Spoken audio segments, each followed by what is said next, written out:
In her book, Lost in Thought, The Hidden Pleasures of an Intellectual Life, Zena Hitz writes, quote, "What good is intellectual life? It is a refuge from distress, a reminder of one's dignity, a source of insight and understanding, a garden in which human aspiration is cultivated, a hollow of a wall to which one can temporarily withdraw from the current controversies to gain a broader perspective, to remind oneself of one's universal human heritage. All this makes clear at the least that it is an essential good for human beings, even if one good among others." Close quote. Dr. Zena Hitz on the wonder of the intellectual life in her book, Lost in Thought, The Hidden Pleasures of an Intellectual Life Now. My name is Todd Warner, and this is the Evangelization Culture Podcast from Word on Fire. Zena Hitz is a tutor at St. John's College in Annapolis, where she teaches across the liberal arts. Her book, Lost in Thought, The Hidden Pleasures of an Intellectual Life, has been translated into Chinese, Farsi, Japanese, Spanish, and Turkish, and is forthcoming in Arabic, Brazilian, Portuguese, Catalan, and Vietnamese. In 2020, she received the Hyatt Prize in the Humanities and founded the Catherine Project, an open liberal arts program for adults. Hitz also writes for general audiences about the human questions at the core of revealed religion, as especially in her recent book, A Philosopher Looks at the Religious Life.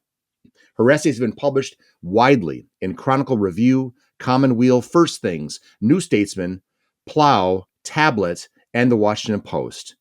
She is working on the philosophical distinction between knowledge and belief in an effort to clarify and deepen the themes of Lost in Thought and their origins in her native field of scholarship, the philosophy of Plato and Aristotle. Zena, welcome. Thanks so much, Todd. Thanks for inviting me. Segment 1, From Wonder to the Fear of Failure. As a child, I required no convincing that to find that learning was a joy, Zena Hitz writes in her book, Lost in Thought. My family was fond of fierce arguments over matters of fact when no one present knew what they were talking about. World records and body counts, the proper classification of living things, and the nature of lunar eclipse. The dictionary, the encyclopedia, and the almanac were the final reference points by which the arguments were settled. However, she continued, these resolutions were never entirely satisfactory. In the reference books, we found ammunition for yet further discussion and arguments. Not one piece of knowledge that we sought or acquired was useful for any purpose whatsoever. So, Zena, I'm reading this and I'm just loving it. This is your book, Lost in Thought, The Hidden Pleasures of an Intellectual Life. And I want to begin with this question. Why is it so much fun asking a question, puzzling over its details, and finally arriving at, even if provisional, an answer? Well, I think a lot of things can go into that joy. And I mean, at the root of it, I think is we have a very deep inbuilt desire to understand. We're built for understanding, and so we have a desire. It's sometimes hiding underneath the surface. I mean, sometimes we don't notice it's there. But so we have an ultimate desire for understanding. Now, there's a lot of other things that are going on, especially in what you're describing in my family arguments. I mean, a lot of it was competitive. It was, who can get the right answer about something, or who can argue with the most intensity for the longest period of time, and thereby win the argument. So it's not as if it's always. The desire to understand always appears in its purest form, Right. As love of our Creator and the desire to understand Him. But I think it does things. Even the most trivial, competitive types of learning can open us up to that deeper thing, which is essential for us. That desire to really get to the bottom of things, and not just about trivia or facts, but about what life is for and what really matters, and what I'd call fundamental questions about life. I love the fact that one can start, as you've just described, one can start this journey towards knowledge and towards wisdom, if you will, with fun living room sibling rivalry. you know. I mean, it lets you know. It kind of demystifies the notion that, and we're going to go through this a lot in this conversation, that the life of the mind is not heady robed scholars kind of walking with their hands behind their backs through the halls of Right. Oxford. Right. And sometimes it's poring over the almanac in fierce pursuit to prove your brother wrong. No. And I having just come back from Christmas break where I had even more arguments with my brother. We still argue all the time. But, it had a lot to do with my development. My brother was older, and we loved well, I loved whatever he loved when we were little, and he loved science, so I loved science. So and then he became a scientist. He works at a lab in Stanford, and I realized at some point that because I was younger, I was never going to beat him in science. He was always going to be ahead. And so I think I turned to philosophy in a way out of a sort of desire for a competitive advantage. Yeah, That'd be something I could do that he couldn't do. On the other hand, philosophy now, as a full grown adult, it means a lot to me. It's way beyond this competitive thing. So yes, I think the life of the mind can get all the way into our humanity, all the way into the littlest things. One of the anecdotes in my book that I was particularly proud of was from Steve Martin's autobiography. And he talks about how, he's a teenager. He's totally bananas about this young woman, and he'll do anything for her. As Steve Martin puts it, he'd wear a burgundy ball gown if she told him to. And she really likes this book called The Razor's Edge. And so he reads this book and he falls totally in love with philosophy. And of course, he was a philosophy major, right. and his thinking, I think, has a big impact on his acting, his love of theater, his comedy. I mean, Steve Martin is a very intelligent artist, and I think that would start with something so human and normal as a teenage crush, and then you would find yourself on this other path. Yeah, that's amazing. And I'll say this: I can speak kind of almost in sympathy with the two guys that are dating my two daughters, who are baseball players, football players, wonderful guys, and cultured and obviously good students. But they probably suffered through the Nutcracker suite with the Warner family over the over Christmas, and I don't think it's because they had an innate interest in Tchaikovsky, but who knows? And actually, I think they all had a good experience. But I get, once again, I think when somebody approaches a book like yours that says, the hidden pleasures of the intellectual life, they sometimes might at first be saying, well, that's not where I live, and this is maybe unapproachable, and again, this is written from a scholar, and so on and so forth. And again, what is so wonderful, and I think the price of admission for your book is even the prologue alone, where you're describing your family upbringing, you're describing kind of this young, innocent, wondering, searching life of the mind with your brother and so on, that starts with, again, the simplest impulses of being human: communion with fellowship with your brother, competition in the family room, the passing on of wisdom from your parents over dinner conversations. It's wonderful that the life of the mind can start with very rudimentary origins. Yeah, I think that's right. And that's definitely one of the things I really wanted the book to convey, that the life of the mind is for everyone in some sense or other. We may do it in different ways, and the door to it is readily available in the ordinary run of human life. Absolutely, that was absolutely what I wanted to communicate. So I want to focus on your the comment you make where you said, quote, "Not one piece of knowledge that we sought or acquired was useful for any purpose whatsoever," close quote. So in your book, you noted that your family, again, quoting you, did not undertake intellectual practices and concerns as a means to an end. They did not consider them to be preparation for life, but rather a way of spending one's time that had its worth in itself. Close quote. So we'll get into this further, but could you describe your early life experiences? Just maybe elaborate a little bit more with the wonder and the curiosity as an end, as opposed to a means to an end. Well, so for one thing, we all read a lot. And this is worth mentioning, in light of there's a lot of current discussion in the media, and Pope Francis has written about it. The decline of serious reading. Yeah. We all read a lot. It was before the internet, or before the internet was really what it is now. Right. And my parents read literature mostly. That was their great love, was literature and history and biography. And my brother loved science, and I would just read anything. And I think that was in a way the core of the thing, was this life of reading, where you're always, if you have some spare attention, you have some spare time, you want to encounter something, you want to see something different, whether that's a literary journey of some kind, or whether it's you want to learn about something from the past. And there's no point, it's a part of life. Yeah. And it's not something you're doing because there's something you're going to get out of it. So I mean, I don't think my parents had a particular ambition for their literary reading.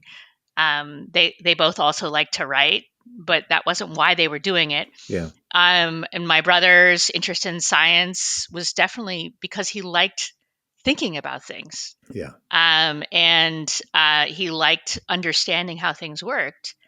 So I think it's important to keep in mind, and that was in a way the other chief motivation of the book. Because education, even when I started writing this, it's now close to 10 years ago when I started working on the book. Education was going in an extremely utilitarian direction. Yeah. It's like, so if you can't figure out, what return on investment you're going to get for this class you're paying for, like, it's not worth doing.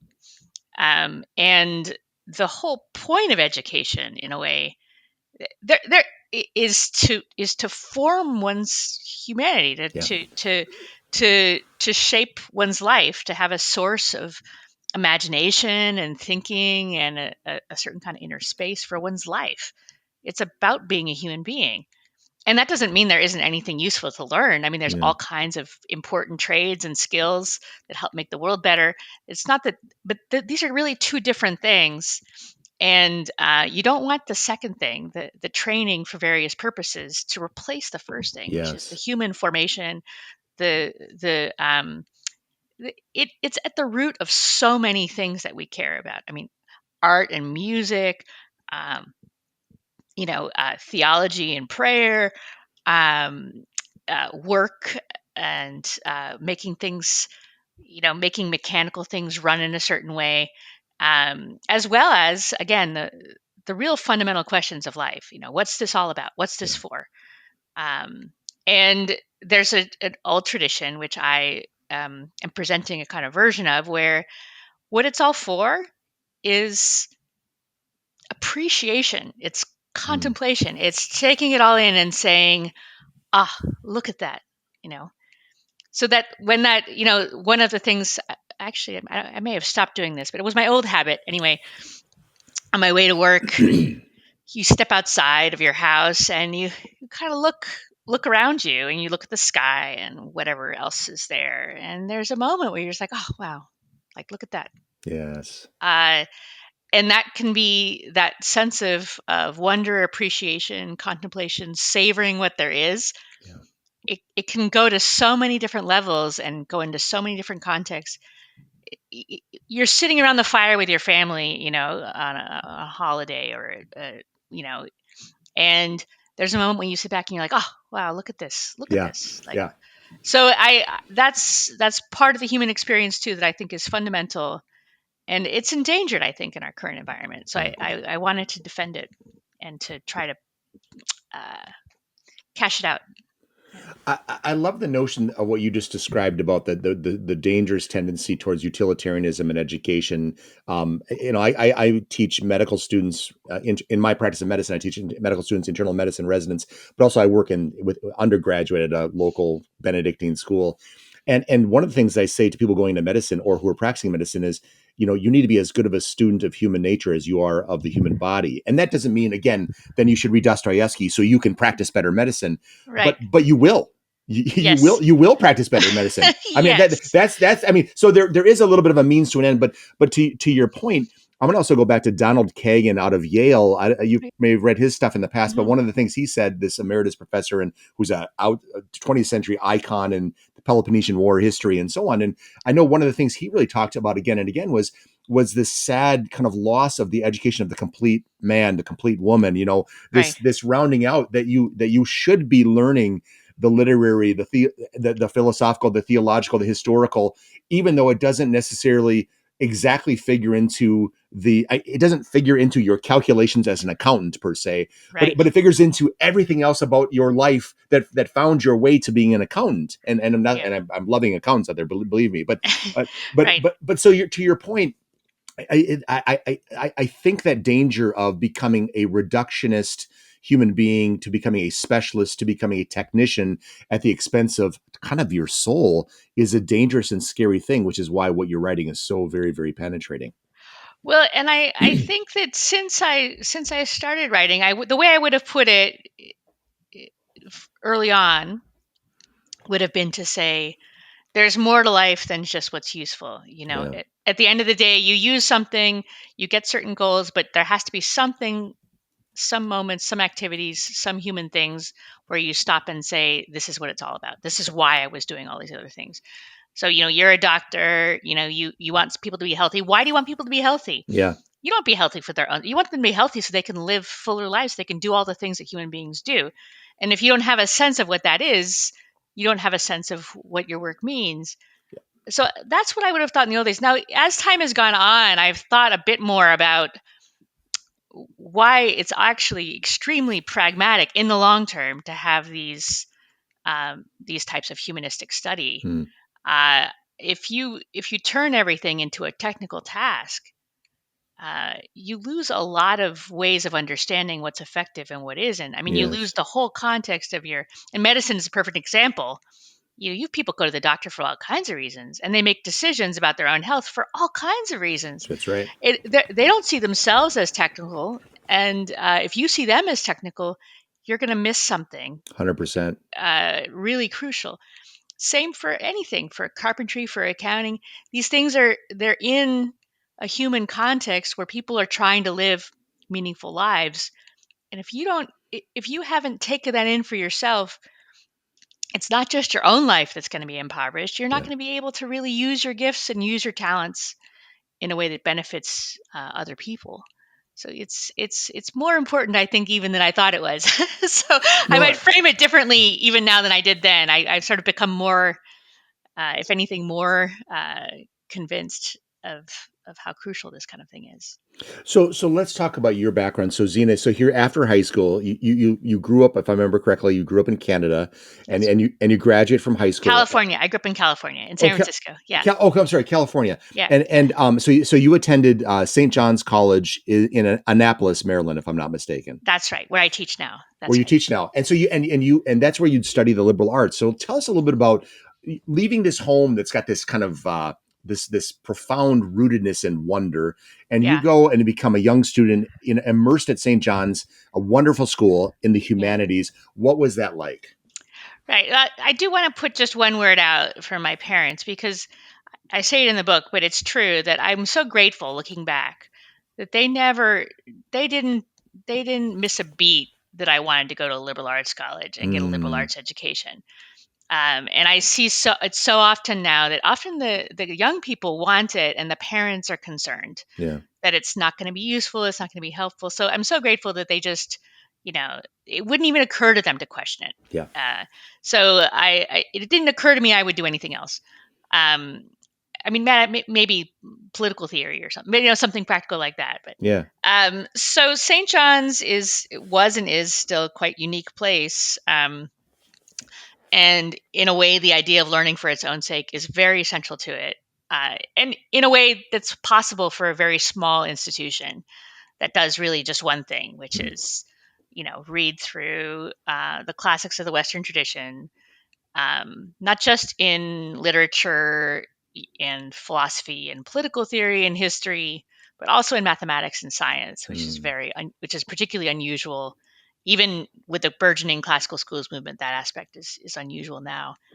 And the classes were run by discussion, and there was a deep sense that I think had been put into it by the founders of the program that what we were doing was what it was all about. in a way, it wasn't a preparation. It wasn't training. It was actually excellent training and excellent preparation. But when you were there, you didn't feel that way. You felt like you were already doing something Hmm. that really mattered in the moment. And that's because these books, it turns out, are full of incredible insights and questions and stories and things that turn your mind upside down, and then they turn up your mind back the other way again. Um, and to do it also, to study these books in a community where fundamental questions was really central. So it was very transformative experience for me to turn that childhood interest, which it of course was, still when I was a teenager, very competitive. First of all, into something collaborative where I'm working this out with other people, Hmm. but also to get into the depths of things, to really figure out that there are questions that are very fundamental that people have been thinking about for thousands of Hmm. years. And there's just this incredible, basically infinite richness in books and in talking about books, and that you could spend your life doing it. I don't think I something I that was, I don't think that was something I understood before St. John's. You could actually spend your life doing this. Yeah. Yeah. Um, so it had a huge effect on me to go there, and that's one of the reasons why I came back. Not to jump ahead, but to give that back to the young people that were coming in today. On the note of what you just said, which is so crucial, there's a lot of schools that have oversized classes. It's all lecture format, and it's a lot of memorize, memorize, memorize, and very little discussion. And sometimes these schools reason, well, you need to really, really pound in the fund of knowledge so that it's kind of gets into these people's marrow, and you can save discussion for another day. Let's start with getting the vocabulary. Let's start with getting the phrases. Let's start with getting, the fundamental works and so on and so forth. And yet, it sounds like what your experience was. Oh, you immersed yourself in the reading and the assignments and the facts, but you went very quickly to the process of open discussion, and actually critical thinking in action, not just let's talk about let's promote the notion of critical thinking. Let's actually do it.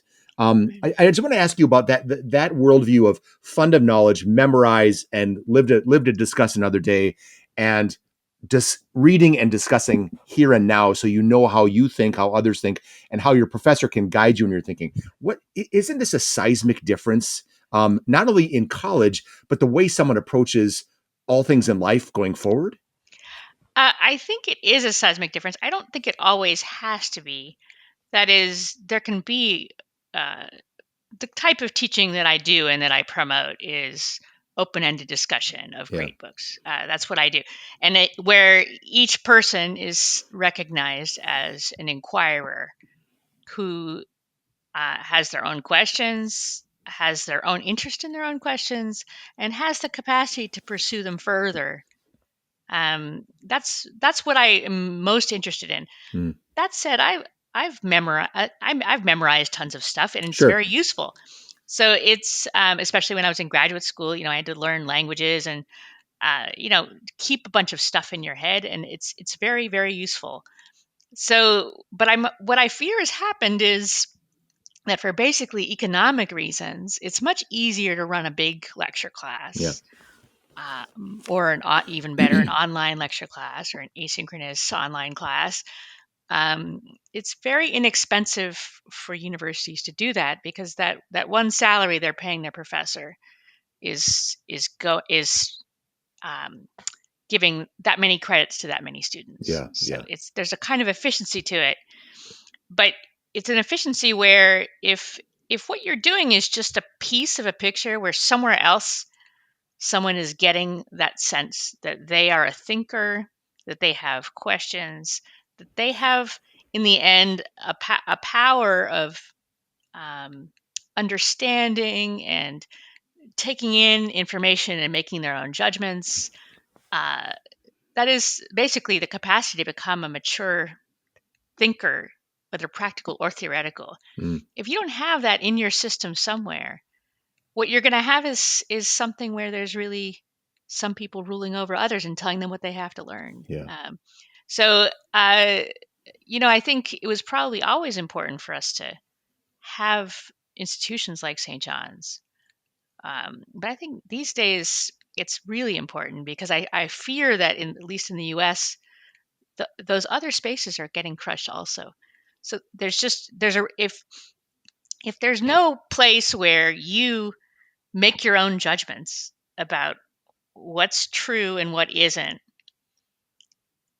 in a particular field or in general, then your educational system is failing. Yeah.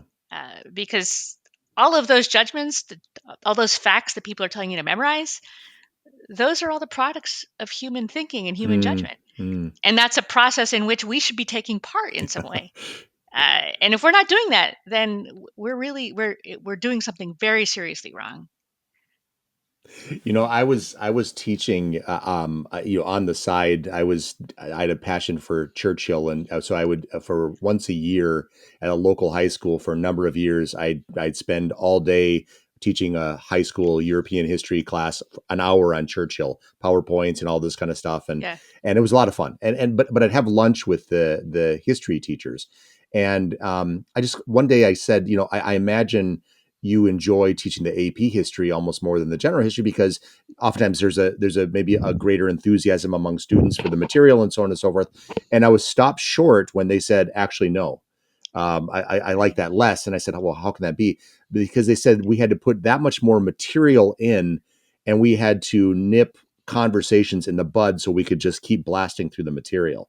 Yes. Which sort of broke my heart, because I'm like, oh, I mean, isn't Yeah. history about narrative and Yeah. kind of there's a lot of gray areas, and which way do we go this way, and what about that way, and let's discuss this. And I know you've got to be efficient. There's a lot of material. You could get stuck on one problem for one issue for an hour. I get that. But it seems like there could be a sweet spot where, again, there's the fund of knowledge, the memorization, the lecturing, and then there's the give and take about the why behind all of this. Absolutely. And I think that one of the things that's made the crisis that I'm talking about worse is the increased regimentation of K through 12 education. Yeah. So there's Common Core, there's tests at every level, and every teacher, every school district, every principal, public, private, whatever, they're all trying to meet these standards, just like the AP teacher. Yep.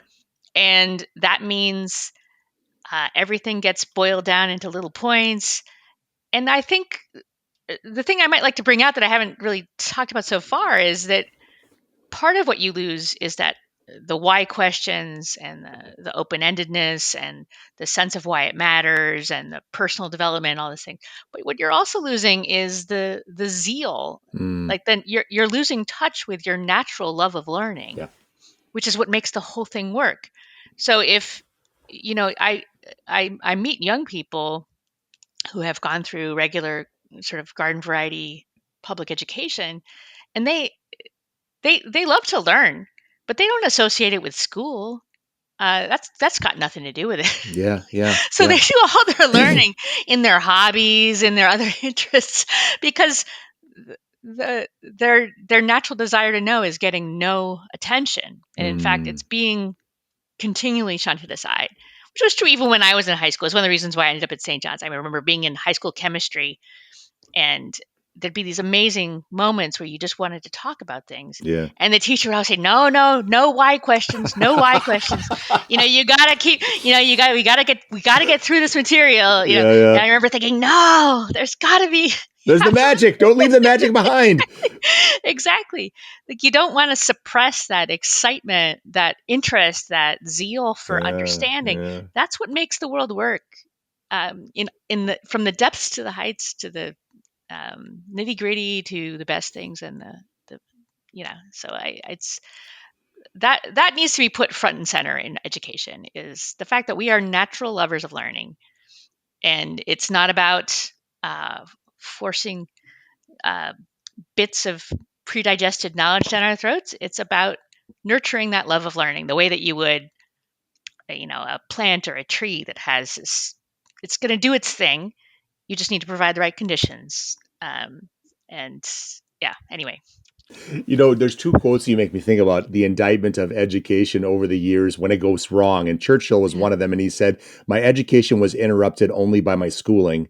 And then, and then Flannery O'Connor, you might remember this. She said, total non-retention has kept my education from being a burden to me. So,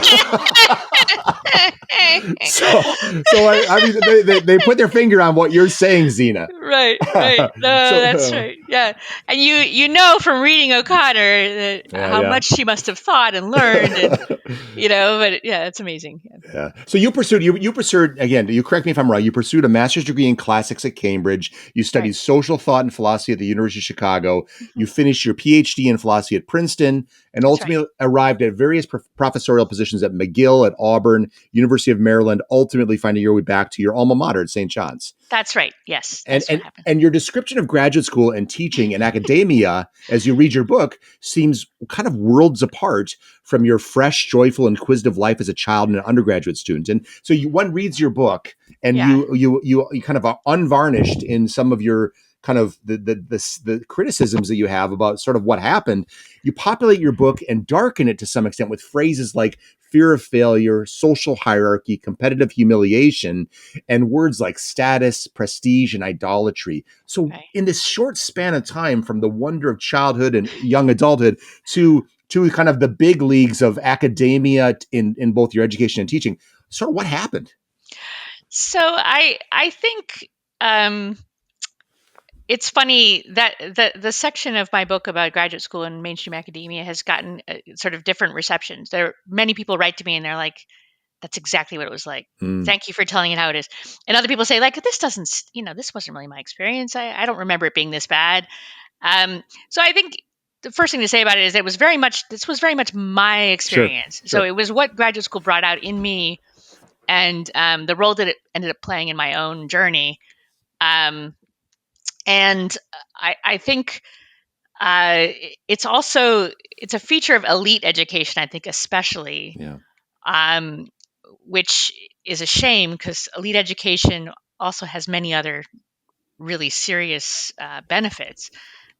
So in a way, I had an incredible education because I was exposed to incredible scholars from the previous generations, and I learned all about another level of understanding of what a book is and how one can learn from it, and it's the way that it's rooted in its own history, and the way books are connected with one another, and the way that different words are used in different contexts, and how all these things, how to use a library, how to really get it in depth on how to get even deeper in your understanding of a book. But the social environment at these places was very fear driven. In retrospect, I didn't know that at the time. I was just like, oh, this is how it is. If you want this good thing, which is learning and a life that's based on learning, you have to figure out who's in and who's out and who's on top and who's at the bottom. And you take it all in kind of, I took it all in kind of unconsciously. I didn't know that I was doing it. But elite academics can be savage gossips. There's often, they can, especially when you're new, as I was for a time, right, as a graduate student, you can, are you in or are you out? Where are you in the hierarchy? Are you going to make it or are you not going to make it? So intensely competitive, intensely status driven, and looking back, a kind of perverse sense of what really mattered. So the highest goals were really high prestige positions with lots of academic research, with very little teaching, with lots of opportunities for travel. And that kind of held a kind of hypnotic role. And the thought that you might find a meaningful way of using your academic work that mattered for your community, that had nothing to do with that, was very foreign to me, at least in my experience of it.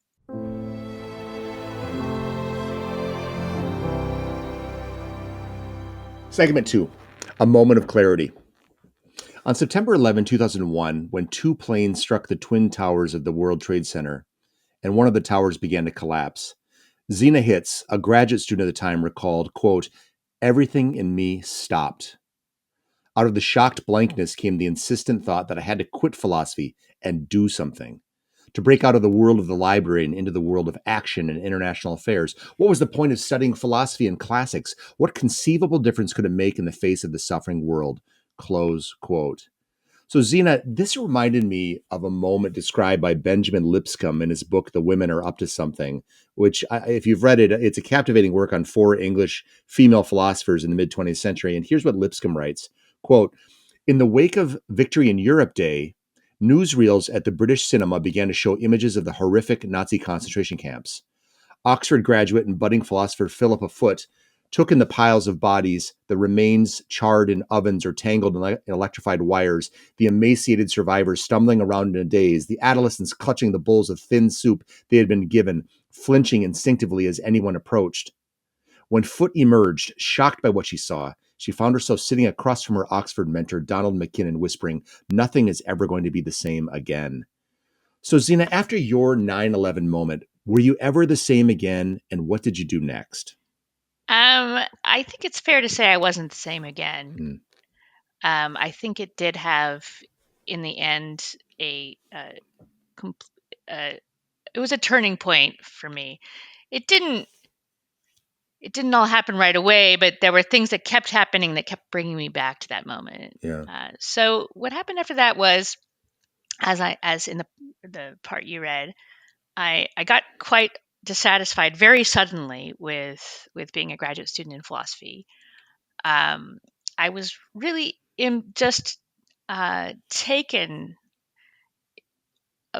over even by the prospect of suffering in the world, which I had really sort of hid myself from. I mean, this is the other side of the life of the mind, right? So I Yeah. was a Yeah. bookworm. When you're a bookworm, your head's in a book and you're not seeing stuff that's around you.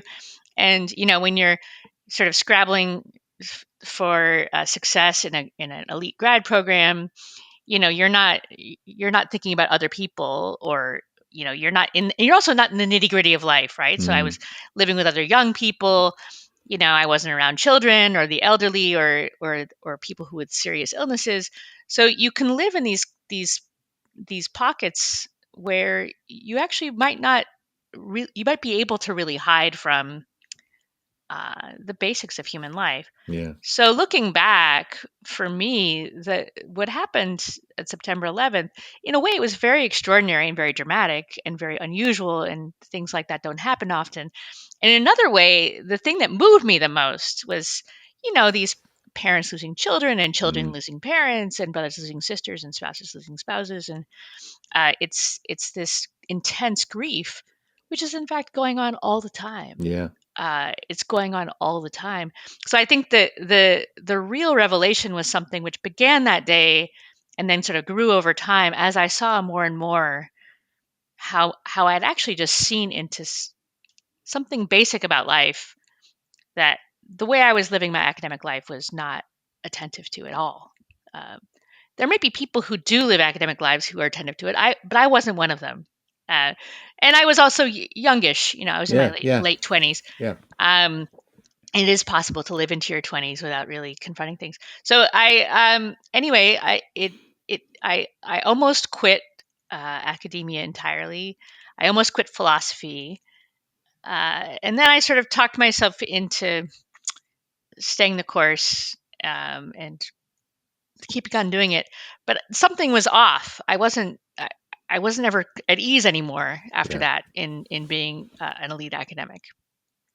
So I stuck to it for some years afterwards, but it was no longer really satisfying for me. And I started to really look for ways to get back in touch with that thing that I'd seen, which I have to say was not all shock and horror. Mm, Part of it was the heroic things that people did, and the yeah. love that people had for each other, and I mean, there was tremendous, and I became a much better person for a time. Mm, I was really attentive to the suffering of other people, and I listened better, and I was interested in things that sort of faded after a while. But I wanted it back. I yeah. wanted to be that person. Yeah.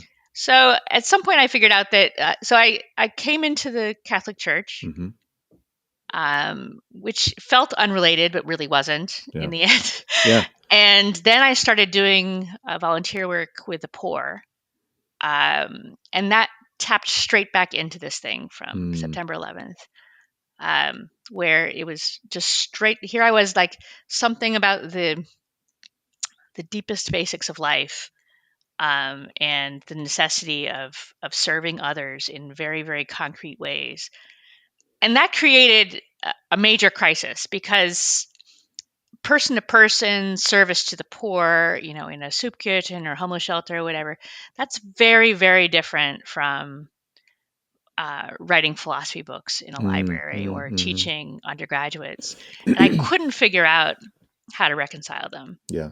I really so it was a very, very painful crisis, and I couldn't figure out what to do, because to turn towards service to the poor meant giving up all my talents, Mm-hmm. but to become an academic felt like losing my humanity at that point, because my humanity had developed enough in that direction. So I ended up uh, leaving philosophy. I started discerning religious life. I left philosophy. I joined a Catholic religious community in Canada called Mm-hmm. Madonna House, and spent 3 years there, in working out this crisis that had opened up originally on September 11th. This is such a great unfolding. I want to ask you, Zena, first of all, just a point of clarity too. When you went to Madonna House, were you now, had you graduated? Had you gotten your PhD, and were you already a professor and you stepped away, or did you walk away from your studies before their completion to Madonna House? I just want to clarify that. I was already a professor, so Okay. that 2001 crisis, I was still a graduate student. I pushed myself through my PhD. I got one job and then another.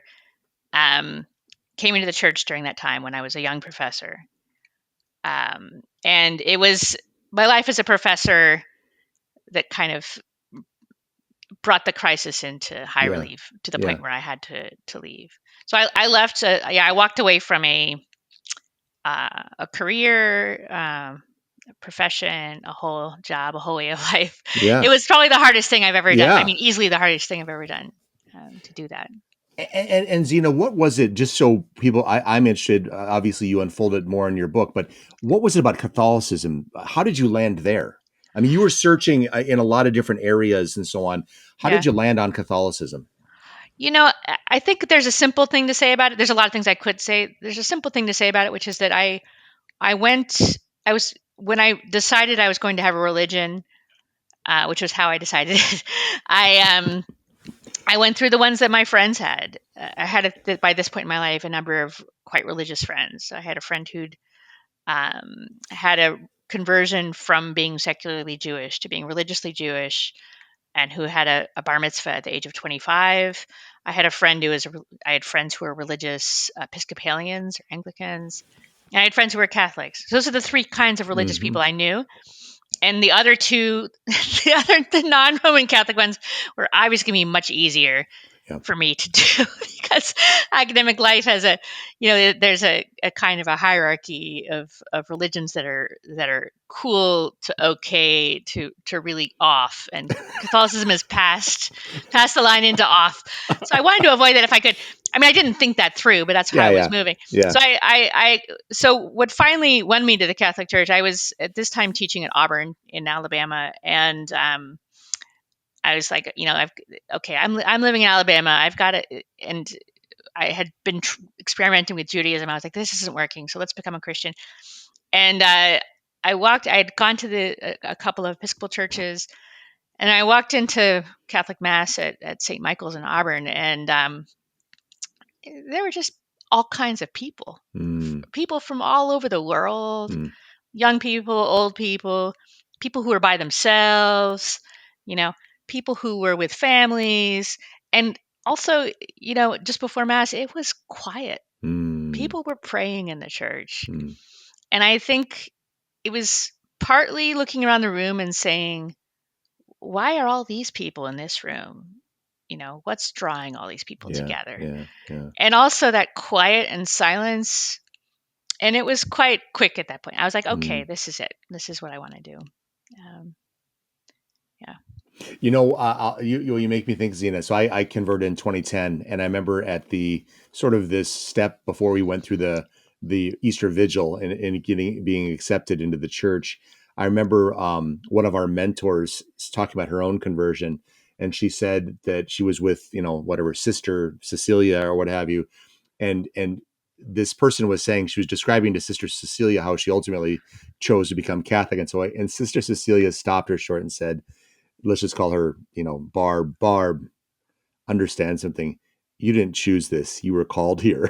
So that's not my intention to condescend, Zena, but I want to say, Oh no. there's a choosing, but there's a call story. I can just see for this, sure. which For sure. yeah. Absolutely, I know that. Yeah. No. I mean, I find it it's, to me, it's a kind of a better story if you tell it I that get way. it. I get it. But it's true that the story only works if you understand that, in fact, that was not what was going on at all. I mean, I was not really, right. making this competitive comparison between different religions. No. Yeah. I was moving somehow at the root of something I didn't even know what it was. Yeah. And when I saw it, Yeah. and it was absolutely a call. Wonderful. Yeah. Wonderful. So I want to ask you, let's talk about Catholicism and the daily community at Madonna House, which you obviously ultimately left and went back to St. John's. Right. What did you learn in the 3 years there about your love for the life of the mind and your aversion to the sharp elbows and petty squabbles that you left behind at so many other university positions? Well, I might put it this way, at this point, that so it was an incredible experience at Madonna House. It was absolutely the best thing I ever did. I have no regrets in any direction. And I think part of what it did for me was to give me a fully human life that wasn't based on the life of the mind. So it was based on manual labor, service, prayer, interesting conversations, all kinds of things go on at Madonna House. It's a quite interesting place. But there's a good reader's library. I mean, the woman who founded it was an intellectual. But there wasn't anything academic. And truthfully, I wasn't recognized as an academic. To some extent, this is only even coming out now. One of my friends there confessed to me last year. She said, we really didn't have any idea that you were a professor, or that we just didn't know that you had this whole life. So I think it was healing for me. It helped me to become a fuller human being, to develop that part of myself that had been torn open on September 11th, to serve and to love and to be simple and to be human. The other thing that it did was, Madonna House has full of people from all walks of life. It's a very diverse, especially for North American Catholic religious community. Yeah. And to me, the people seemed obviously intellectually alive. I knew they were interested in the kinds of things I was interested in. So part of what I was thinking about, on the one hand, there was this terrible frustration because I'd given up this thing that I really loved, all of these academic activities and the use of these talents, which I'd spent all these years cultivating, and all these things. So on the one hand, there was this terrible pain of having sacrificed that was, and the frustration I was running up against all the time. On the other hand, there's this other question, which is, well, how could I use this stuff, this intellectual background, to serve these people? What does an ordinary person need from someone like me, who has a PhD in philosophy and who knows ancient Greek and whatever? What's my role for ordinary people? And I think that was really the crucial, to have the tension framed that way was crucial, because then what I was able to learn was what I was able to see eventually, after fasting and prayer, and also healing at the same time. It wasn't all suffering. It was wonderful friendships and festivities and all these things. But what I was finally able to see was, okay, I can use the life of the mind to serve others. Service to the poor doesn't just mean, running a soup kitchen, Right. or, and it doesn't just mean to homeless people or to people who live in poor neighborhoods. It's to the people who need the goods of the mind, which these Yes. days is almost everybody, because it's become so impoverished in our culture. And then I had also, as anyone who joins a religious community goes, you go through a novitiate type thing, and your whole life comes before you. And one of the things that had happened when that had did that is I was like, oh wow, St. John's really helped me. Hmm. It was a real turning point. It was then when I started to realize that life was really good, and I wanted to be a part of a community, and I could use the mind to help people, and to be, to where thinking and serving were kind of all mixed together in a way. And so that was how I made the discernment to go back to St. John's, and the Hmm. discernment to leave the community at really about the same time. I think this is such an important thing for so many people out there, because I think I want to be overly casual by saying it's a little bit of a bloom where you're planted kind of a notion, Right. but there is I've had this in myself, in my mind, where do I step away from this thing that I've been training for, that I've been doing for a long time, that I feel like I have an aptitude in, and so on, and do I go to what I consider the traditional avenue of service, which again falls Right. to, really kind of going to the heart of homelessness, to the heart of, just the people who have so little resources, or just, you think about Right. monks, and you think about the Franciscans, out on the streets, and so on and so forth. Yeah. And to your point, there are so many people that can do God's work where they are most talented and most called to be. And sometimes it just takes a breaking down of some of those mental barriers that it didn't, like you said, it didn't require you to go, I'm going to go and just work in a soup kitchen. Some people are called to that. That's where they land, and that's where Right. they're supposed to be, et cetera. But I Right. think sort of your illustration of that, navigating to where your talents are, but also your call to do God's works where your talents are, that's everywhere. I mean, Yeah. and it's also distinctively unique to the individual's discernment. Is that a fair Right. thing to say? That seems absolutely right. I think that there were people. In fact, there are two other people at Madonna House, in fact, who have PhDs in philosophy. They have stayed, and I think for them, I think either of them would say that they were called to this way of life, to the sacrifice of that towards something else. And for me, it was quite specific, that I was called there, I think, to do this kind of deep spiritual work, to sort of be healed from all of the or some of the things Yeah. which had gone wrong in my earlier secular life, but especially I think to free myself. I think, honestly, looking back, I was a bit of an addict. I Hmm. was like a drug addict to that, the benefits of that kind of high prestige academia. Hmm. So I knew there was a long time when I knew that it was not good for me, that it wasn't the right thing, Yeah. but really had a hard time giving it up. I had built that into the life of the mind Yeah. in such a way that I thought I had to give up the whole thing to rid myself of it. Hmm. So in a way, what happened was, and this is, I think, just as advice for people who may be listening, who are in a similar situation where, like you have a career and you feel called by God to do it in a way that's godly, spiritual, a form of service, a form of love, which is not the way you've been doing it. And part of what might need to happen is that you have to detach. You need a grace of detachment from whatever that end that was drawing you into it that wasn't right. Hmm. So for me, a sign that that had happened was wanting to go back to St. John's, because St. John's, from the perspective of an elite academic, is just a little liberal arts college where you Hmm. teach all the time. Hmm.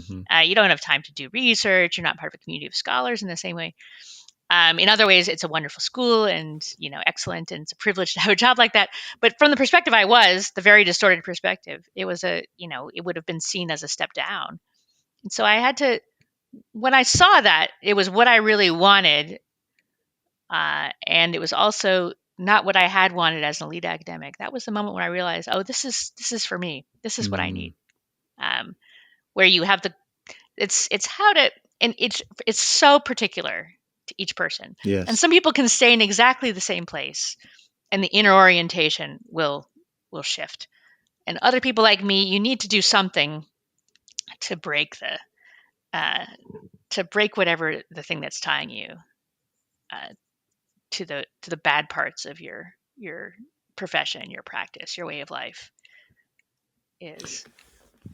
This is, and again, I'll say I can't improve upon what you just said, and I'll just say, as you describe it, the profoundly personal, the profoundly unique, the profoundly painstaking process of prayer, fasting, discernment, um, teasing out, not in blocky ways. I need to throw away my entire academic career. No, there's aspects of it that are not good for me.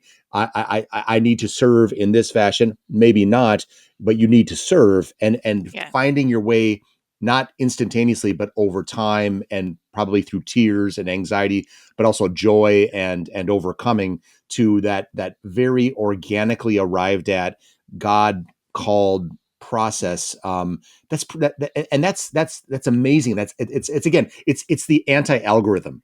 Yeah, that's right. It is. It's the anti-algorithm. I think that's right. And there's an aspect of it which hasn't come out yet, which is that I had many wise advisors Mm, uh, who helped me. I had wonderful religious sisters, priests, friars, spiritual directors, um, and also people within the Madonna House community who who who manifested.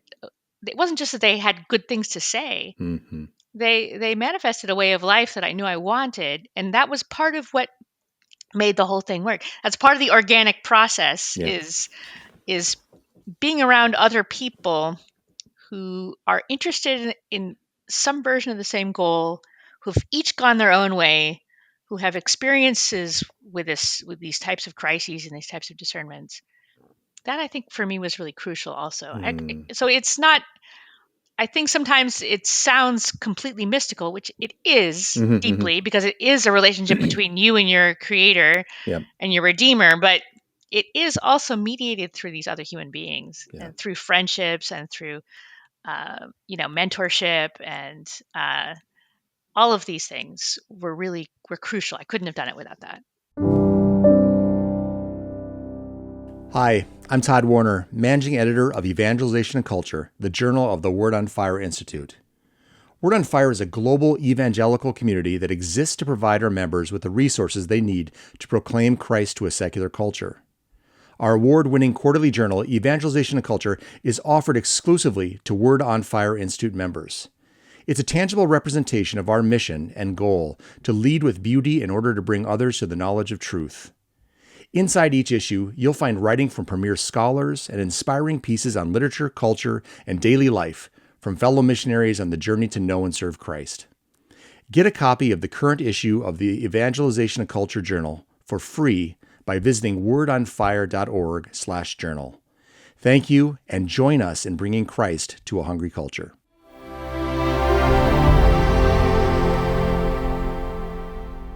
Segment 3. The nature of the intellectual life.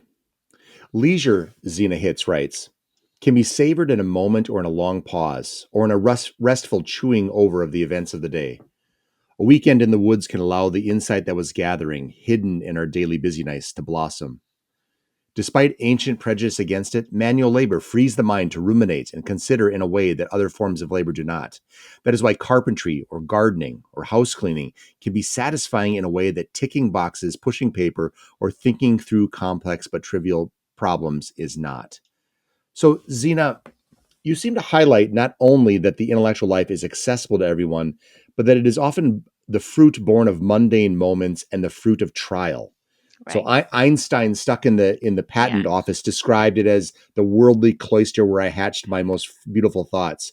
The Right. imprisoned mathematician Andre Weil commended his cell for his greatest creative triumphs and wondered if he ought to be jailed for 2 to 3 months per year to once again generate such meaningful thought. Catholic philosopher Yves Simon wrote that in spite of his pain, quote, with no support but truth, I shall go forward, stripped and trembling, close quote. And then Catholic mystic St. John of the Cross described how the trials that detach us from our desires, that is, the night of the senses that leads to the dark night of the soul, often brings us closest to God. And so all this seems true, and as I listen to it, it sounds brilliant, but it's also counterintuitive, right? So how can someone fully engage the intellect in the cracks of life and in the pain of life? Oh, that's such a good question. for some reason I'm finding it hard to formulate right this second, but Sure. it's think back. So what did we start out with the natural human desire to understand? Mm-hmm. It's deep, it's inbuilt, it's ordinary, it's human, it's part of sibling arguments, it's part of, how you impress your high school girlfriend, it's part of all these things. It can find its way into the littlest places. But once it, I think, really takes hold of you, once you see what really matters about it, the pursuit of understanding, the pursuit of truth, like almost, I think, actually, I'll just say it, like anything in human life that really matters, Mm. it's going to cost something. Mm-hmm. And that's because of just the way we're put together as human beings. We have a ton of things that can distract us. We have tons of little tiny pleasures and physical comforts, emotional comforts, psychological comforts, competition.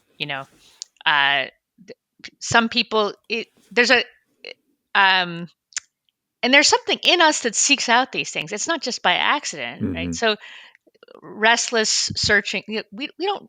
What was this Pascal thing, right? The hardest thing for a human being to do is to sit in a room alone. Yeah. Why is that? Well, because there's something in us that we don't really want to face. We don't really want to have to uh, pursue in a wholehearted way the things that matter most.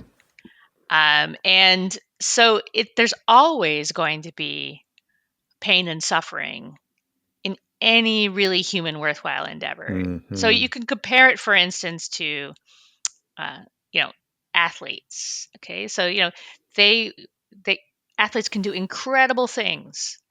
I like to watch the divers at the Olympics. It's like you're like, how could a human being do that? How Yeah. could a human being be so beautiful? Well, it's because they acted against a lot of their natural instincts, but Mm-hmm. automatic instincts by doing Yes. that.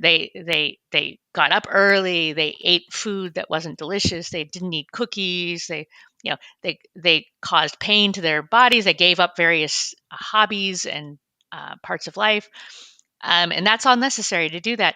Think about a marriage. It's from what I understand, not being married myself, but what I Yeah. hear from everybody who's done it or who's doing it, you have to give things up. Yeah. But it's not until you start giving things up that the real joy of the thing starts to open itself Yeah. up to you. And the same is true in the life of the mind. So you have, this is something I see all the time with students or with people that I work with, actually, or with colleagues, anyone who's into life of the mind. You have a you, you have a kind of shortcut to get past your difficulty. It's like Mm. you're a student and a professor asks you a question and you say, okay, what does the professor want to hear from me? Okay, that's the wrong instinct. We Right. don't want to say what the professor wants to hear from you. Okay, what's something I learned before that makes me sound smart? No, no, no, no, no, that's not it. That's not it. So to actually get to the point where you're putting yourself on the line and saying something that you think might be true or asking a question that really matters to you, that's going to cause you a little bit of pain. Yeah. But fortunately, just like athletes and just like happily married people, you can accustom yourself to those kinds of um, sufferings, and you can get to the point where you prefer them. So, for instance, I was talking about this yesterday to a colleague. I prefer. You'd say I'm in a seminar with some colleagues or with some students. I prefer that it be inconclusive. Mm. I prefer it because there's so many ways that we can put a false conclusion on something and put a Mm. false closure and wrap everything up in a beautiful package to the point where I'm kind of mistrust it when it happens, even naturally. So I'm always happy to see loose ends. That to me is a sign, okay, we've done some real thinking. We're not faking it. But that's something that's very painful to people who are not accustomed to it. Yes. So that's a piece of it. I'm sure there's more to say, but No, that's the beginning. Yeah. by the way, when I sit in grand rounds over Yeah. the years, and I'm watching grand rounds, is where a pretty dramatic case is being presented with all of us internal medicine docs, and then specialists and medical Right. students and residents, and there's questions being asked of people, and we're moving the case forward, and so on and so forth. And then invariably, it seems like there's a dramatic ending, and there was all these answers for these things along the way. And I'm like what you just described. I'm always left a little bit flat, because I'm like, this is not the way the world is. I read Right. one of the august medical journals that has a grand rounds, and they have a specialist that knows the answer to everything. And I'm like, that's not the way it is. You don't know that. There's plenty of uncertainty. So let's quit faking it. And so I Right. love the fact that you're like, part of getting this right and getting this truly right is saying at the end of the day, what is it? The circle is never fully squared. There's always a Exactly. corner that isn't quite sharp enough, Exactly. And I think partly because of the ways our schools, our educational institutions are very much performance based, outcomes based. You get used to that outcome, you get used to the performance, you get used to the rewards from the performance. And so it's even more painful Hmm. to get into what we know is an authentic piece of thinking or an authentic piece of reflection, because it's not a performance and it's not about an outcome. It's about doing the best you can in a given moment, knowing that there's more to be done later, which is never going to be, that's never going to feel like that, transcript full of A's, Yes, which is, yes. that to me is like crack cocaine. It's Yeah, yeah. absolutely, I mean, not that I've ever tried crack cocaine, but No, no, no, just no, like, no. yeah, but it's just enchanting to see a transcript full of A's. Yeah.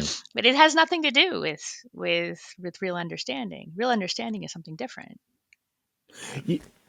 This gets to the point of the notion of avoiding suffering at all costs, or saying suffering is coming. I mean, it's coming. It's in Yeah. one form or the other, in one way or the other, at one time or the other. It's going to come.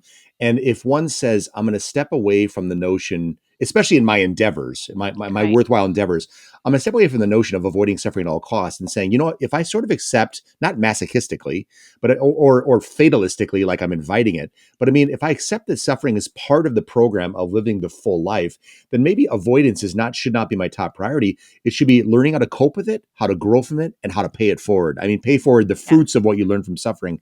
And I think that's what you would. That's where I think that it's a strikingly liberating thing for people to listen to what you're saying, and saying, you guys, the old adage, no pain, no gain. And Yeah. again, it's sort of true. I mean, Right. it's sort of true. And if we want to grow, we need to be okay with the fact that there's going to be some embarrassing moments. There's going to be some harsh revelations. There's going to be sacrifice and all. Is that fair to Yeah. say? I think it's fair to say, and I think it is one of the diseases of another disease of our educational culture, that discomfort on the part of students or teachers is seen as something to be avoided at all costs. And you see it sometimes in these. There have been Yeah. some debates online about whether the classics should be translated into contemporary English so that they're not so difficult, because that discomfort is intimidating, and that intimidation is bad, and it makes people feel bad about themselves. And there's truth in that. You don't want to discourage a student. You want to, part of what you have to do as a teacher is convey to people that they can do it. Um, but you also, that nothing comes for free. I mean, you Yeah. sound like an Yeah. old person, right? But you have to do that work. You have to suffer through that discomfort to get anything worthwhile. Anything worthwhile. You need to be uncomfortable. You need to suffer some pain. You need to feel on your back feet and unsure of yourself. That's how it all happens. I remember, this is another way of describing my first year of grad school. I gave you a different one. Another one was that I was exposed to an extremely high level of achievement without the appropriate preparation. That was also true. Mm. And something I'm really grateful for is was able to see that standard. The pain of not measuring up was enormous, and of course, it Mm. fed various bad things that I had to undo later. Yeah. But Yeah. so the fear of not measuring up was enormous. But if I hadn't faced that, I would never have been able to reach that standard. Right. The fact that you can't do something, it's very uncomfortable. But it's, if you don't do it, you'll never be able to do the thing. Uh, So yeah, I don't know. I feel like this is basic grandmotherly wisdom that somehow should be obvious to everyone, but isn't always. Well, it's so good, and that's where when Reed's lost in thought. Also, there, I was going to say that there's a certain monkishness to sometimes your description of the intellectual life. I mean, it's populated appropriately with terms like inwardness, asceticism, Right. escape to truth, and so on. And so this feeds right into the notion of that there is in the midst of wonder and exhilaration, there's discipline and sacrifice and some pain that can come with this. And I also want to come back to what you said originally when you talked about coming out of, and I think you probably said almost even unconsciously, or maybe it was consciously, but coming out of Madonna House, you said you needed to heal those areas that were torn open in you on 9/11. And Yeah. and it's interesting because again, I mean, our greatest growth, we can't say, I grew so much and there's all that without having to say, but I had to be torn open a little bit in the process. Right. And again, that's not to say it always has to come in horrible pain. And again, Yeah. you should be a Yeah. masochistic, etc.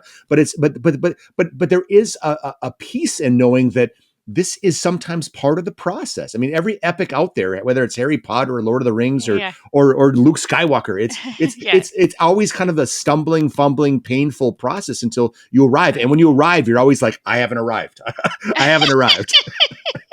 Now, there's a beautiful line from Yeats, right? And nothing can be soul or whole that has not been rent. Mm, I've always loved that, and it's true that, and it's something which it's one of the reasons why we need wise people around who have been through things like that, so that in that moment of initial pain and where you really don't know what it's for or where it's going, I yeah. think that's true in many cases. You really don't know what use this grief could possibly be, or what use this suffering possibly is, or this humiliation, or whatever it is.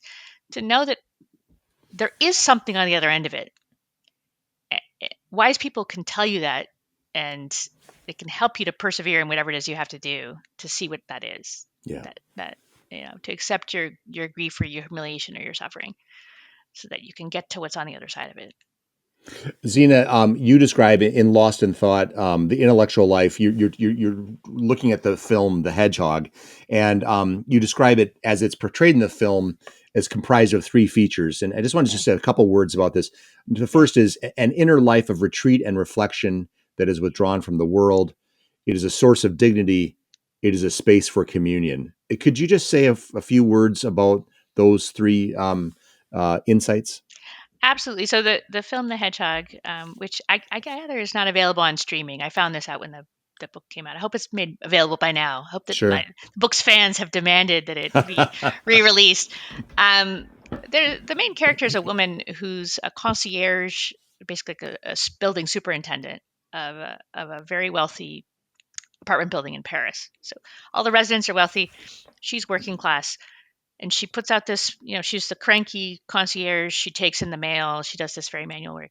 She has a hidden room behind her apartment where she keeps all of her books and where she goes to think about things.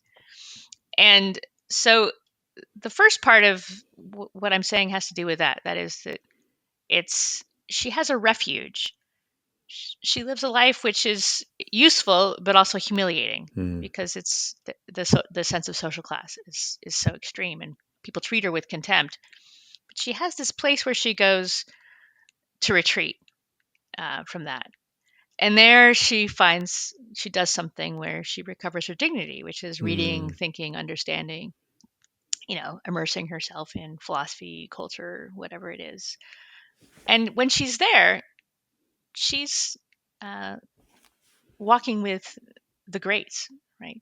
This is something Du Bois, W.E. Du Bois says Yeah. in Yeah. this famous passage, right? That he's above the color line between black and white, above American racial strife when Hmm. he's reading Aristotle Hmm. or something like that.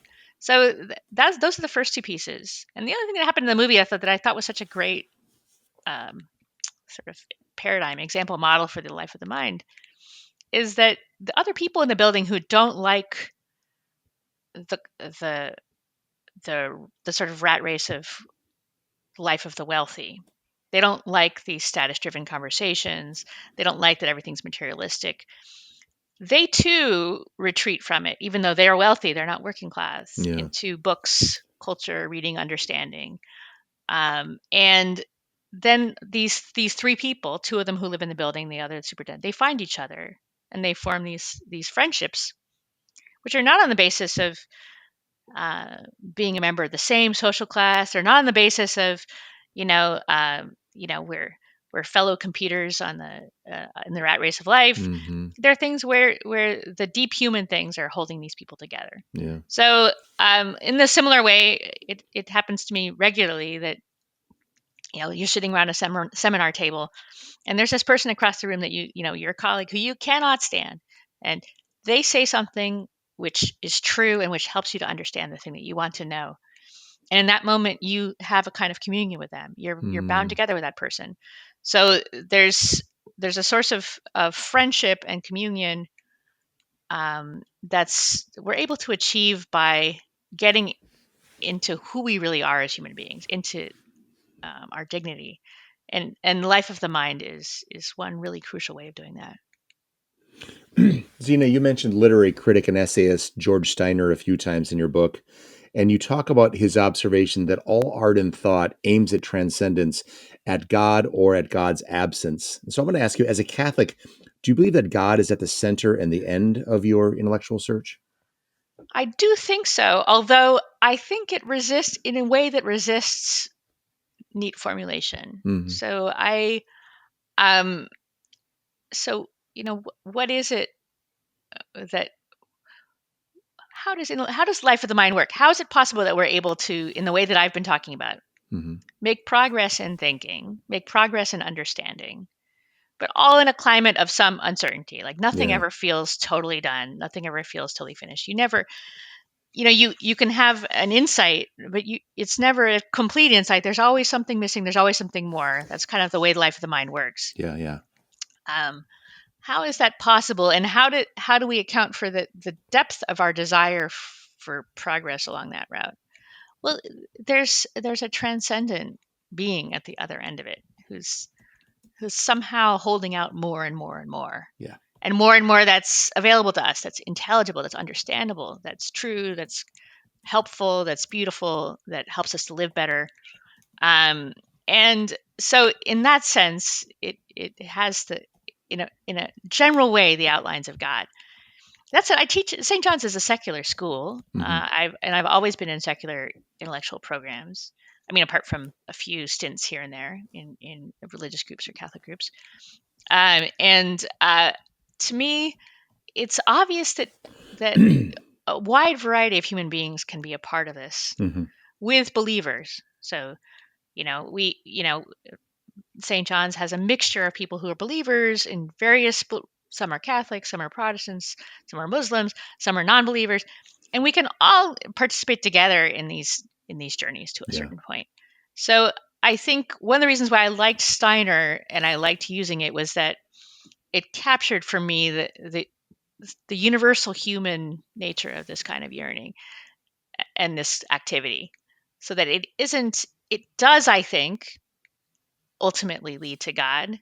Mm-hmm. But how that works for particular individuals is not always easy to see. And it's not, there's not I'm not one of these people who thinks that there's sort of a Roman Catholic program of education that if everyone were subjected to, they would end up in the right place. I don't think it really works like that.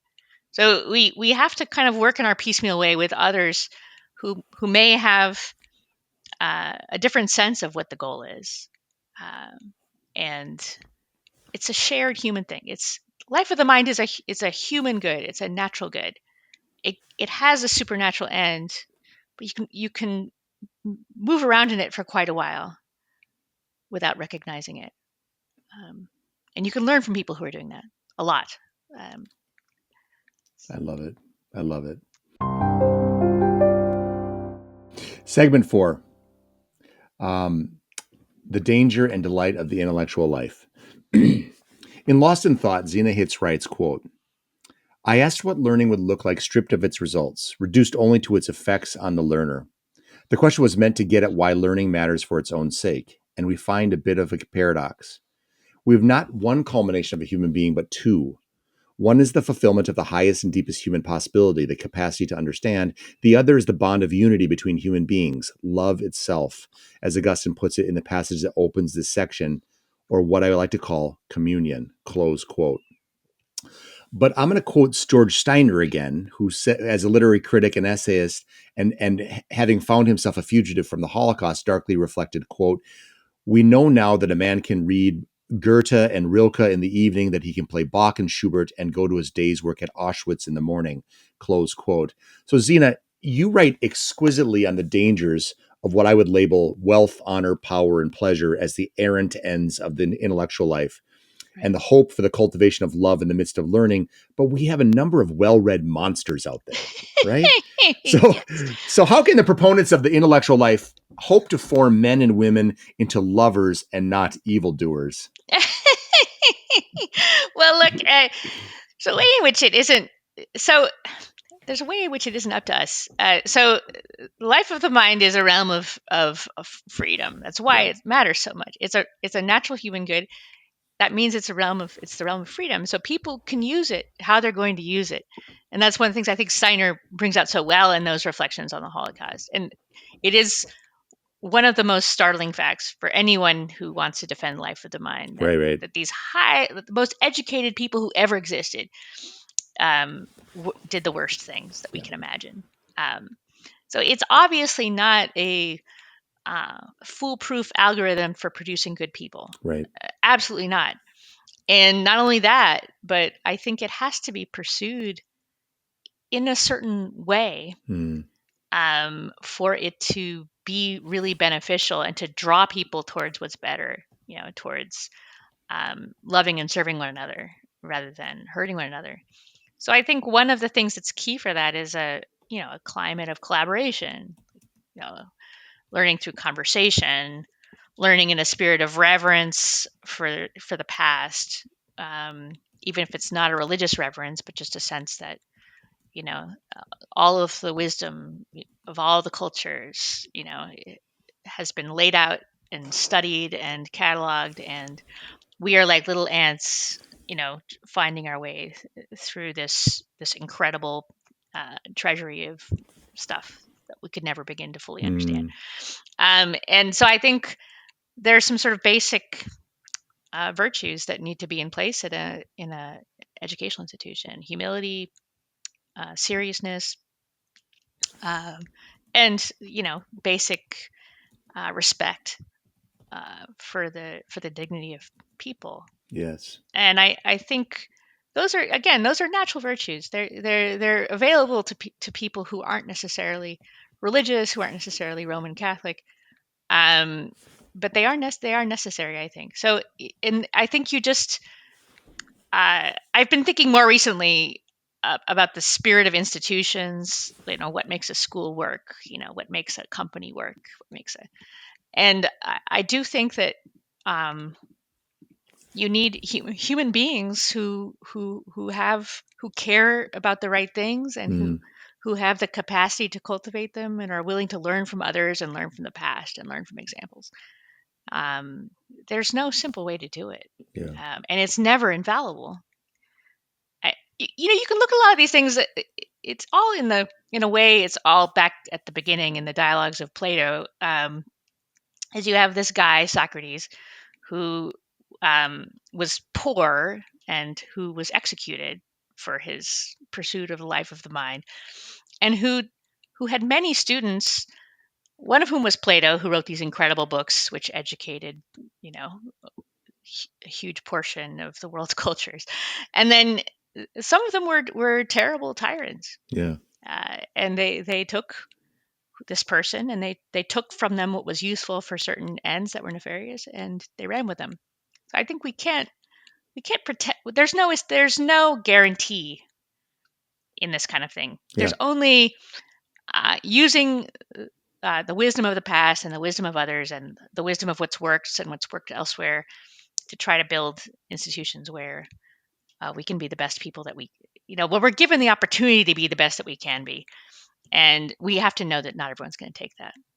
And I want to say also, again, plugging your book, Lost in Thought, you really thoughtfully, wondrously engage on what it means. I mean, not just, oh, everybody should read, the Odyssey. Everybody should read the Republic. You're going into the depths of the ethic, the art of the life of the mind, and the lens which is crafted so as to engage in the life of the mind in a wholesome, honest, earnest, and oftentimes, sometimes painful way. Right. So I this question I ask you, what's hard is I also give you, so small amount of time to answer it, and I want to say the answer also is found so well written in the book. So for those of you who haven't read it, please read Lost in Thought. I also want to speak to something that also you mentioned in this book, or you unfold for me, which I've never seen before or never considered this distinction before in the life of the mind, and it's the difference between the love of learning and the love of spectacle.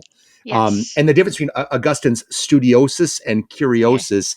Right. These are such wonderful distinctions about what do we really mean about being a surface person in the life of the mind versus a deep diver. And so, can you just elaborate a little bit on those Yeah. distinctions? Well, that again, Augustine in a way is an even better example because this is again way back in the early church. It's the 4th century. Christianity's only been around for a couple hundred years, and here's this guy who tells us his story of his own pursuit of the truth in the life of the mind, and he lays out everything that goes wrong Mm, in an extremely clear way.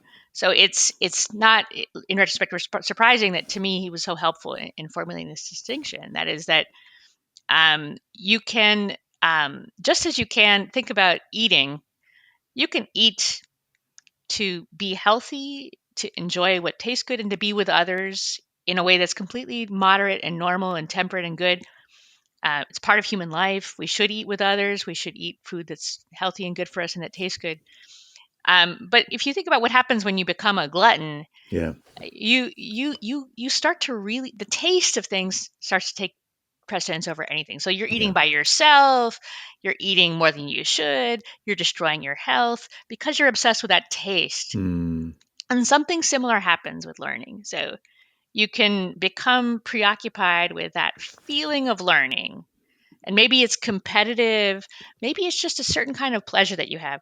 The best example I can think of, and Augustine didn't know about it because he didn't know about cars, but he would have recognized it in an instant is you're driving by an accident on the highway and you've got to look. yeah, You have to look.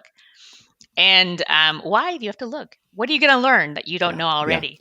So that's something like that where it's like a desire to learn, but it's just for a certain feeling of knowing. It's yeah, not really for yeah, understanding. yeah. So I think I was so grateful to have spent some time when I was writing the book working through this stuff in Augustine and seeing how he had seen something that is so deep in our ordinary Mm. lives so long ago. I mean, incredible.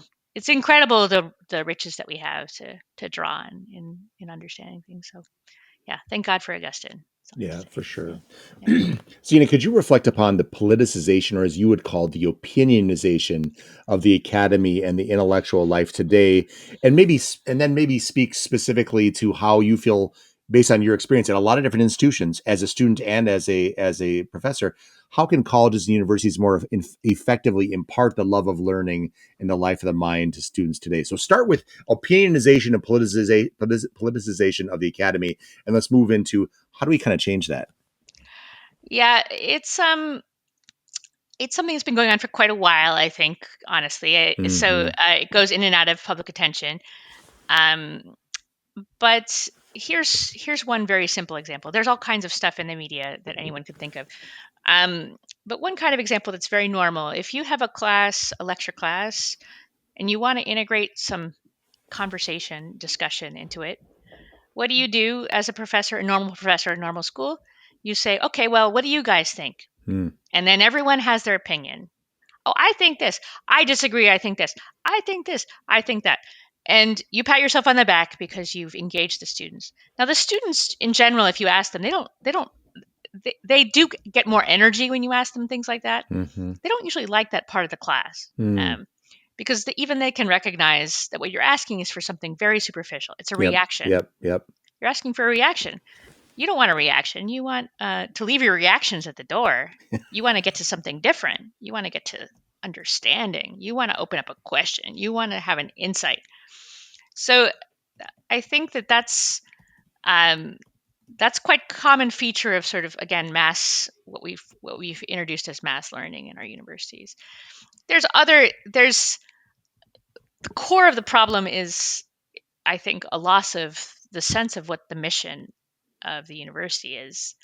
And sometimes universities have rightly mixed missions. So, a public university that's been founded as an agricultural land grant institution. Now, part of what they're meant to do is to help people learn agricultural techniques that will help the state grow food for its people. And that's not a high life of the mind thing. That's a pragmatic, practical, civic duty. Um, but on the other hand, many fields think of their objectives as being totally political. They're promoting justice, they're promoting social justice, they're speaking truth to power, they're undoing the structures of colonialism in the mind, or what have you. And these things are not the mission of the university. They're not disciplines in a field. They may belong somewhere in the world of practice, but they're not the life of the mind. So we need political activists. We need people who fight for justice. We need people who think about power imbalances between big powers and little powers. But you don't need it to be part of your study of literature, your study of philosophy, your study of history, your study of political theory. You don't need it to be everything. So that's also, I think, part of what's happened.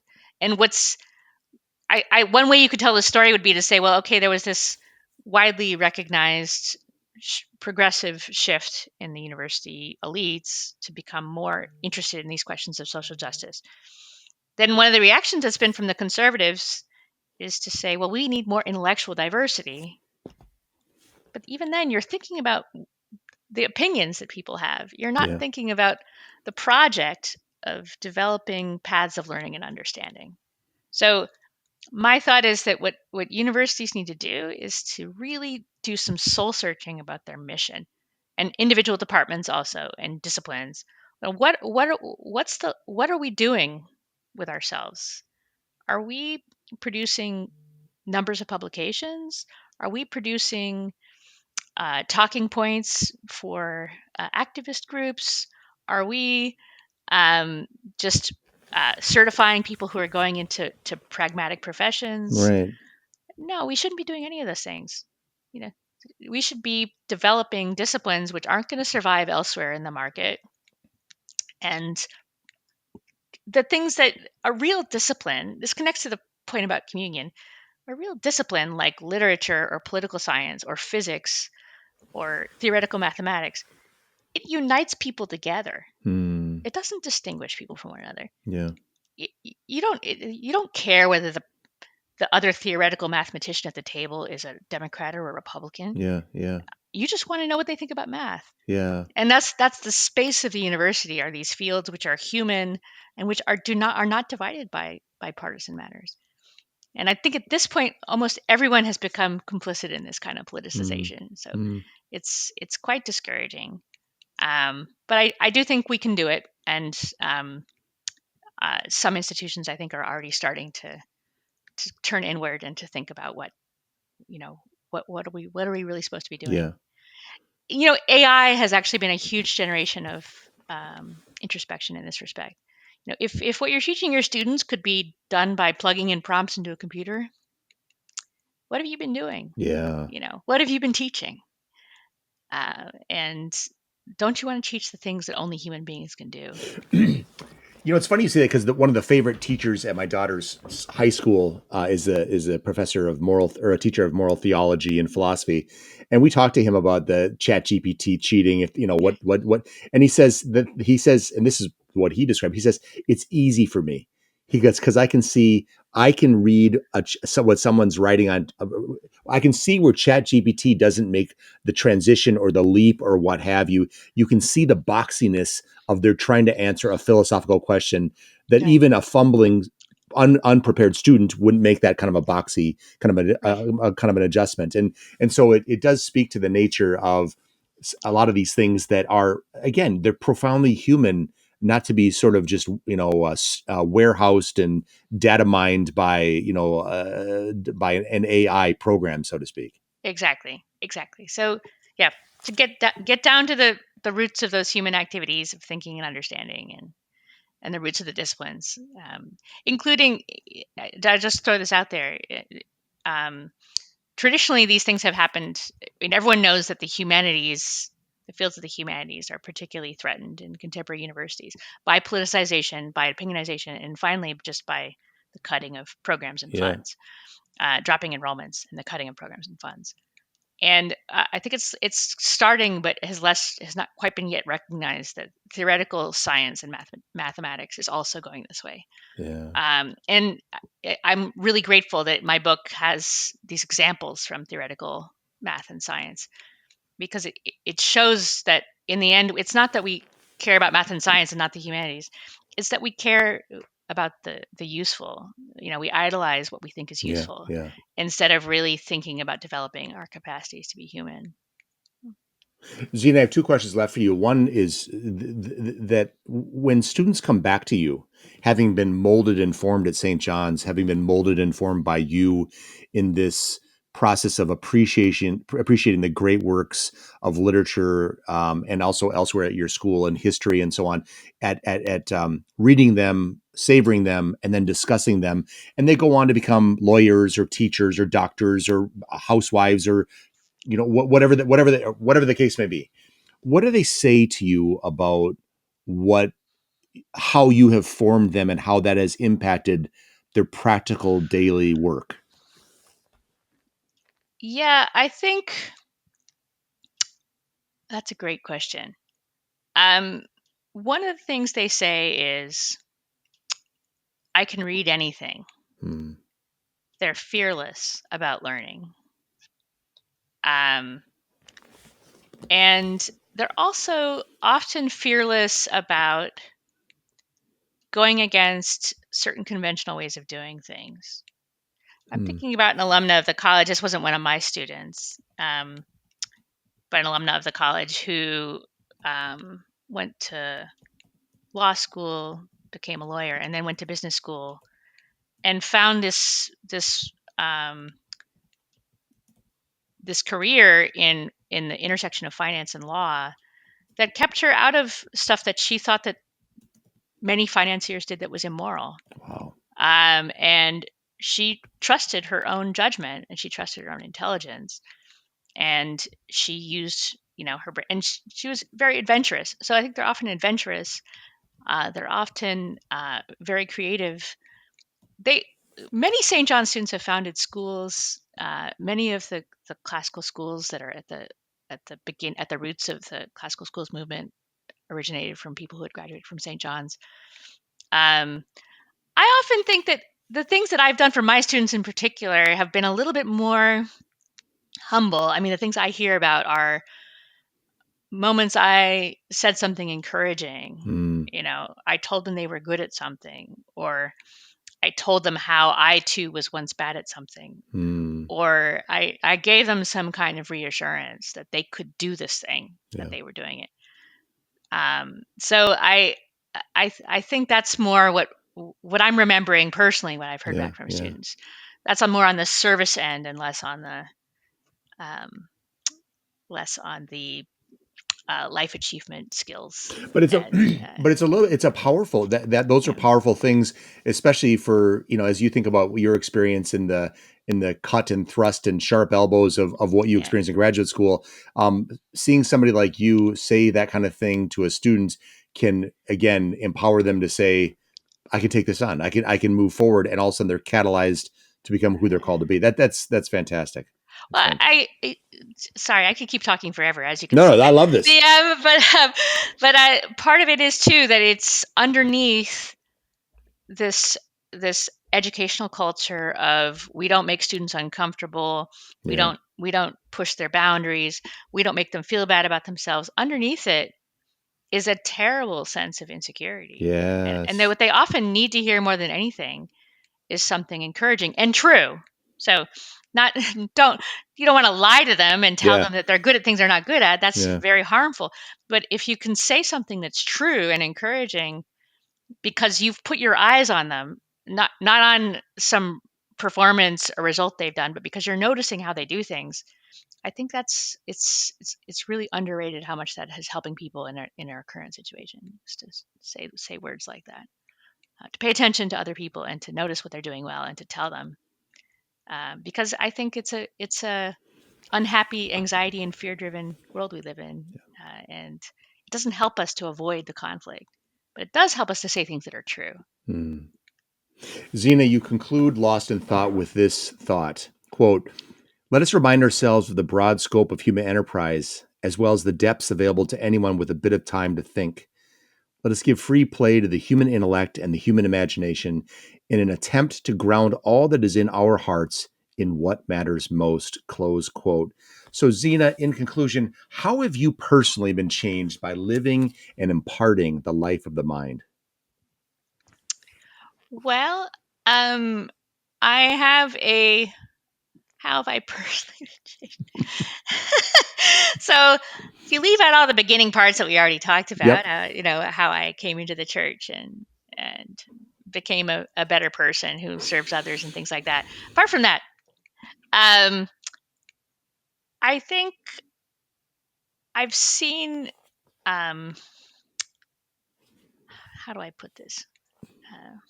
Give me a second. Sure. I think since I came back to St. John's to teach and started writing about my experiences, which all happened around 2015, about 10 years ago.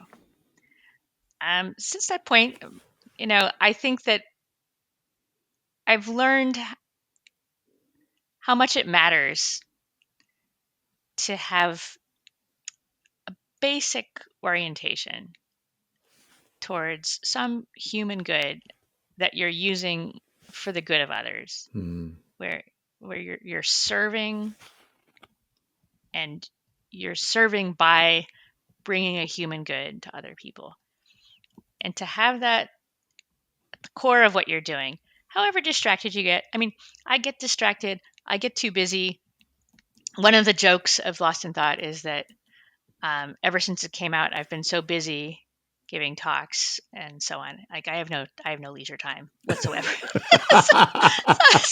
You're not really living the life. What's going on? So people say, "Well, how do you do it?" And I'm like, "Well, guess I don't. Figure it out for yourself." But I do. I have never, despite all that, the changes it's brought in my life and the various. It's difficult to be an idealistic person in this educational environment. I mean, there are times when it's extremely discouraging to see what's going on, and you're not always sure that what you're doing is enough. But all in that, I know that ever since I made that choice to come back to St. John's and to teach students who are like me things that in a way that I knew was fruitful, in a way that I knew worked, however difficult it is in a moment, there's been part of me that has rested. And that to me has been confirmation of all of that grandmotherly wisdom that you can be suffering and unsure and anxious for a long time, but if you're patient and sit with it and listen to it, and seek help for it, then you do find your way to something better, and that's definitely been my experience. I mean, that's leaving out all of that. Like, I get to read for my job incredible books every day, and I learn something deep about the nature of human beings literally every day, every time. Like tonight we're reading Thucydides with freshmen on the Peloponnesian War. Like, that book can't lose. Every time you read it, there's something in it that you didn't notice, and you're just like, oh my gosh, all of these things that we've lived through have been lived through before, and we have all of this wisdom waiting for us. Dr. Zena Hitz, Catholic, professor, and champion of getting lost in thought. Thank you so much. It has been a pleasure talking with you. True pleasure, Todd. Thank you so much for inviting me.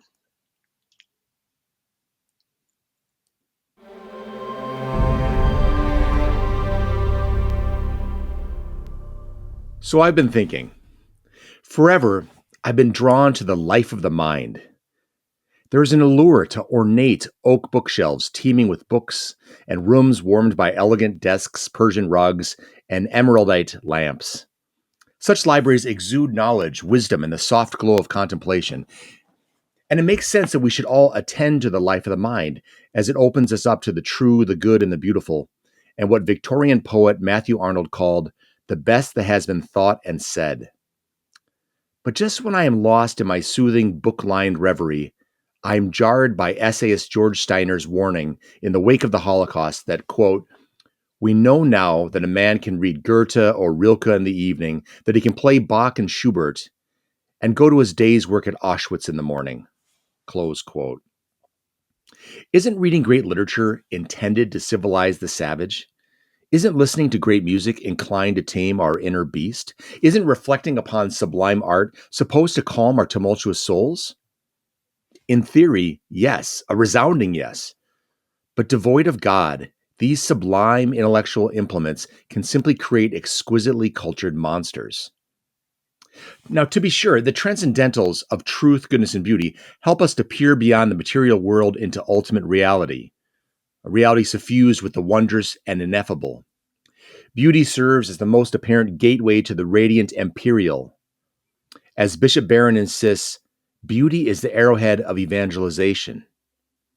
It strikes even the most hardened cynics and determined contrarians and draws them into its glorious ambit. Now, encountering and agreeing upon something beautiful, we assert there is something authentically good in it. And asserting something good, we are treading on the holy ground of truth. Now, truth is a criterion, a stake in the ground, an insistence that this is so. And when we wade into the waters of truth, we are finding our way to truth's fountainhead, which is God. Having an apprehension and appreciation of timeless literature, vaulting music, and exquisite art without appreciating the God and the true culture he embodies and emanates is akin to going to a movie theater with vast felt curtains obscuring the screen and never opening them up to show the film. The curtains are lovely, even captivating, but they are not the main event. Zena Hitz wove her childlike wonder, her keen intelligence, her spiritual ache, and her 9/11 call to duty together into a seamless vocation, a vocation to which she was called, not one upon which she decided. The life of the mind is a glorious thing because it points us to God. Lived correctly, we refuse to settle for the paltry surrogates of God, like power, honor, pleasure, and wealth, and instead bask in the glory of his grace. So read, view, and listen to the best that has been thought and said, but then remember where ultimately it comes from and what ultimately we are to do with it. Our destination rests not in comfort, but calling. Our home rests not in our earthly library, but in the heavens above. And one last thing. Find an old book and sit deeply in your family room, living room, or library oversized chair and read. Take an afternoon and go with your spouse, your child, your friend, or even yourself to the local museum and wander with hungry eyes. Slip in those AirPods and play the music that offers sweetness and lightness. And offer up thanksgiving to a God who loves you so much that he envelops you in truth, goodness, and beauty each and every day. And along the way, be sure to slip Zena Hitz's Lost in Thought in your back pocket. To be sure, Zena's book is a delightful companion when journeying through the life of the mind. Thank you once again for joining me on the Evangelization Culture Podcast. I'm Todd Warner, and until we meet again, keep bringing Christ to a hungry culture.